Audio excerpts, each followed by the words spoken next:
Motor Vespa adalah motor yang punya kelas tersendiri bagi pemiliknya. Namun, apakah rasanya lebih enak dari motor yang lainnya? Di sini dengan Moldy, dan ini adalah Sobat Autonet Max.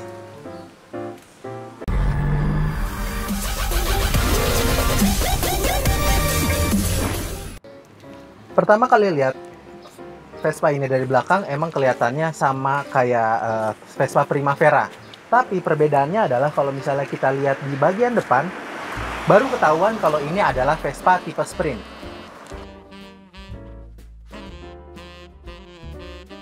Nah, di sini letak perbedaannya. Vespa Sprint punya lampu yang kotak, sedangkan kalau Vespa Primavera punya lampu yang bulat. Sebenarnya nggak kotak juga sih, ini heksagonal. Kalau kotak itu pelan-pelan saja.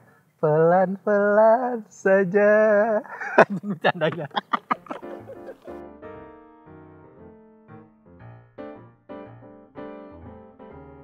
Perbedaan lainnya ada pada suspensi depannya yang lebih baik karena menggunakan sistem single-sided trailing link. Sedangkan Primavera menggunakan single arm with helical spring dan single double acting. Single kayak si Hilsat. Tidak hanya itu aja, warna shock breakernya juga memiliki warna merah seperti Vespa-Vespa buat balap pada umumnya. Suspensi depan ini jauh lebih enak sob dibandingkan dengan Primavera. Jadi pengguna Vespa Sprint gak perlu lagi ganti suspensi depannya ke YSS atau Biturbo yang harganya berkisar 4-6 jutaan.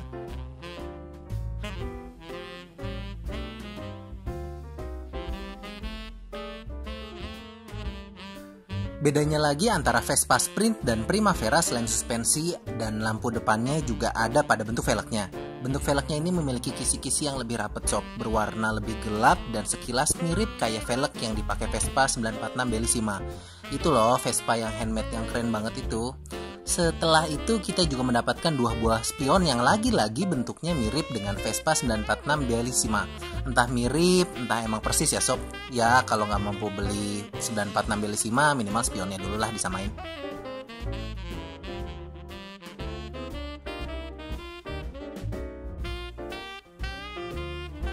Speedometer. Nah, speedometer motor ini sebenarnya sama persis sob kayak Vespa Primavera. Bedanya dikit doang.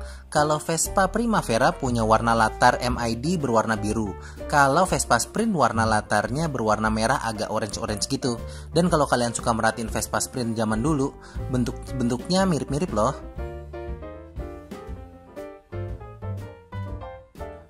Untuk mengatur informasi MID di speedometer, Vespa memberikan tombol yang cukup unik yang terletak di switch sebelah kanan yang bentuknya sama persis seperti tuas lampu sein di sebelah kiri. Jadi kelihatannya nggak sepi ya tombol-tombolnya. Ngomong-ngomong lampu sein, di bagian lampu sein motor ini kita juga bisa menemukan 3 buah titik lampu LED sebagai lampu senja. Untuk lampu utamanya, sayangnya kita tidak bisa menemukan fitur AHO atau Automatic Headlight On seperti motor masa kini. Padahal fitur ini sangat membantu selain untuk keselamatan karena meningkatkan atensi pengendara lain atas kehadiran kita ketika naik motor. Tapi kalau yang naik segede saya sih sebenarnya udah pasti kelihatan ya sob. Oh iya, fitur ini juga bisa mencegah kita dari tilang polisi kalau lupa menyalakan lampu. Tapi ya sayang fitur ini nggak ada di Vespa Sprint. Tapi yang menarik, motor ini punya lampu high beam yang bisa diatur untuk nyala terus-terusan atau hanya untuk memberikan tanda dim dengan menekan tombol lampu dim ke sebelah kanan. Hal ini patut diacungi jempol karena motor-motor sekarang fitur kayak gini tuh banyak disunat sob.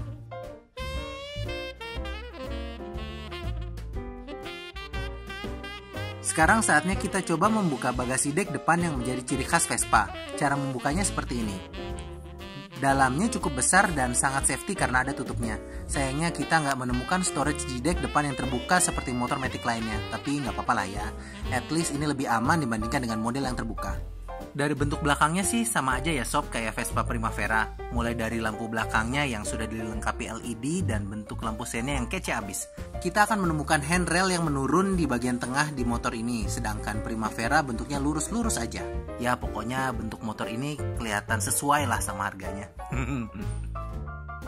Masih soal perbandingan dengan Primavera, motor ini memiliki logo Sprint di bagian, ya iyalah sob, masa logonya Primavera. Nah, di sini kita akan menemukan stiker Vespa for Children, yaitu program charity Vespa buat menolong rumah sakit untuk anak-anak di Vietnam. Jadi, kalau kita membeli motor ini sama saja menyumbang untuk rumah sakit anak di Vietnam. Alhamdulillah ya. Nah, kenapa kok di Vietnam? Ya karena motor ini dibuatnya di Vietnam, sob. Coba kalau dibuat di Indonesia, pasti bisa lebih murah ya. Dalam kurung ngarep.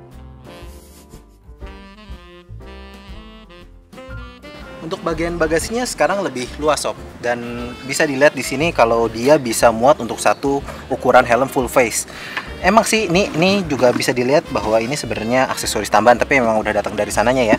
Dan ini kelihatan kalau ada gundukan ini jadi sebelumnya, tipe sebelumnya itu dia itu bagian ini kan nggak ada gundukannya, jadi dia langsung kena ke bagian injeksinya.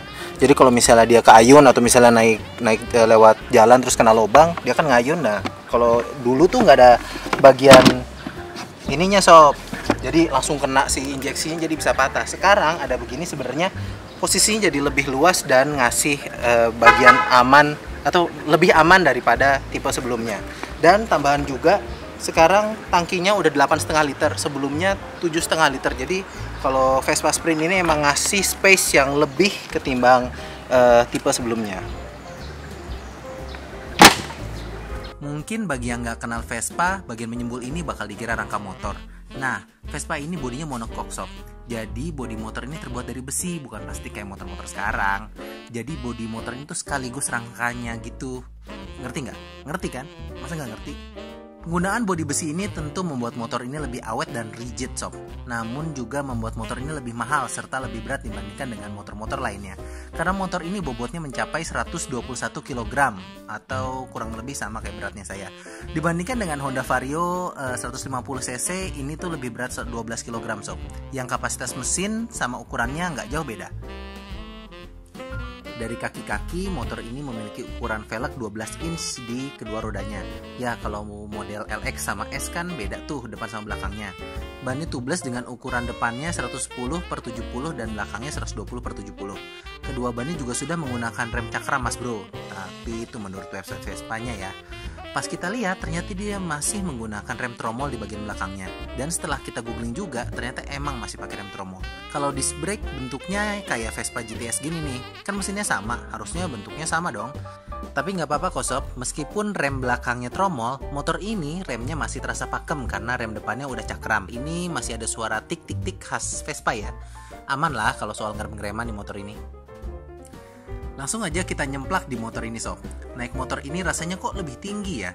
Tinggi banget malah dibandingkan dengan motor sport. Stangnya terasa lebih dekat dengan badan. Posisi duduknya enak bener sih.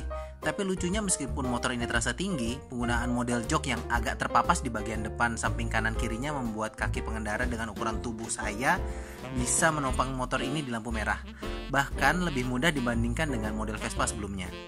Bicara soal mesin, motor ini menggunakan mesin generasi terbaru dengan teknologi 3 katup seperti punya Primavera, di mana untuk intake-nya ada 2 katup, sedangkan exhaust-nya disupport 1 katup. Speknya 150 cc 3 katup SOHC, injeksi dengan tenaga 11,8 horsepower di 7.500 rpm dan 12 nanometer. Ini nanometer ya, bro? Newtonmeter kali, lu biasa HP sih. Oh gitu ya. Iya ya, maksudnya 12 Nm di 5000 rpm. Di atas kertas sih memang tenaga dan torsinya sama persis kayak Primavera. Tapi menurut mekanik Vespa, motor ini ada perbedaannya di bagian injeksinya ya. Ya namanya juga sprint, pastinya harus lebih ngacir dong. Nah, ketika kita coba nyalain motor ini memiliki suara mesin dan getaran yang sangat halus, sob. Jauh lebih halus dibandingkan dengan Vespa sebelumnya.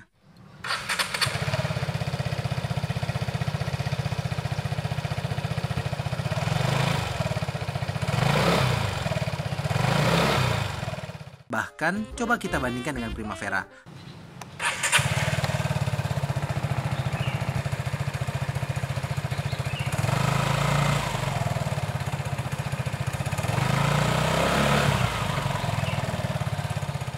Tetap lebih halus sprint kemana-mana. Nggak tahu kenapa ya, padahal motor ini masih sama-sama setan. Maksudnya setandar. Sekarang, mari kita coba ajak jalan motor ini. Setelah kita coba-coba keliling komplek pakai motor ini, ya motor ini tuh enak banget, sob. Lebih lincah dibandingkan dengan Vespa yang pernah dicoba sama Autonet Max ya. Kalau aneh sih belum pernah nyoba. Jadi menurut Autonet Max, Vespa ini lebih lincah dari model LX ataupun S. Posisi duduknya lebih asik dan mudah dikendarai. Mesinnya juga lebih enak. Tarikan bawahnya oke banget sob, tapi meskipun 150 cc, tarikannya masih terasa kurang sih, meskipun agak mendingan dibandingkan sama Vespa 150 cc model sebelumnya ya.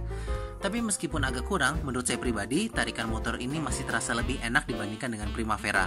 Begitu pula menurut Om Mobi yang sama-sama nyobain kedua motor ini. Padahal keduanya sama-sama masih baru, sama-sama masih standar, dan bensinnya juga sama-sama pakai enter sponsor lagi.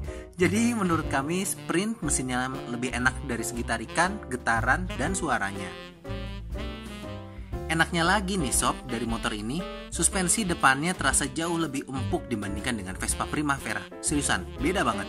Dan meskipun suspensinya empuk, cornering pakai motor ini juga terasa masih enak kok sob. Meskipun cornering pakai posisi duduk setinggi motor ini ya rada-rada ngeri-ngeri sedap sih, kata Sultan Batu Ganteng. Intinya sih, motor ini enak banget buat dipakai harian maupun jalan-jalan yang agak jauh dibandingkan dengan model sebelumnya.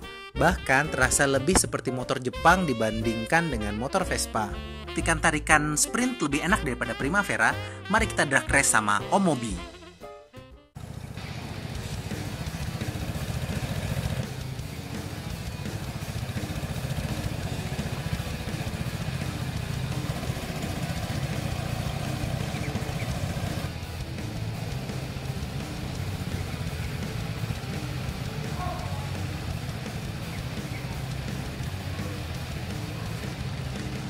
Satu.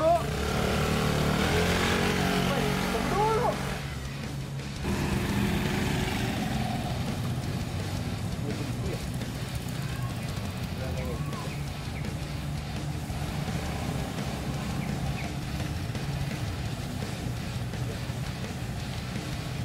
Tiga ya, tambah 3 ya. Oke. 1, 2.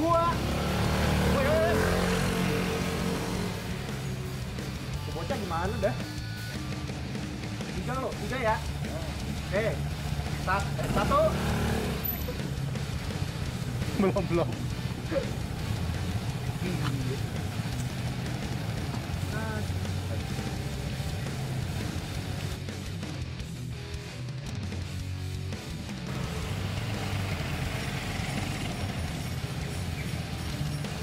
Sini. 3 men, 3 ya. 3 loh. Oke. 1, 2. Om balik Om. Balik udah maghrib Om. Aduh, sampai kan. Nah, karena dua-duanya nggak ada yang mau ngalah, akhirnya kita nggak jadi deh bikin drag race. Jangan dicontoh ya sob. Kesimpulannya adalah Vespa Sprint ngasih sesuatu yang lebih ketimbang Primavera. Dan kalau boleh kami sarankan, kalau punya budget sekitar 30 jutaan, kami menyarankan untuk mengambil Vespa Sprint ketimbang Primavera. Kalau misalnya teman-teman mau lihat review dari Vespa Primavera, bisa lihat ke channelnya Om Mobi. Dan kalau mau lihat video review terbaru tentang HP, bisa subscribe ke channel Sobat HP. Jangan lupa Autonet Max dikasih banner di sini dieditin ya. Oke, sekian dari Molly. Jangan lupa subscribe dan like channel ini biar ketemu untuk video-video selanjutnya. Di sini dengan Molly dan Om Mobi di sini. Bye. Assalamualaikum. Nggak ada motornya.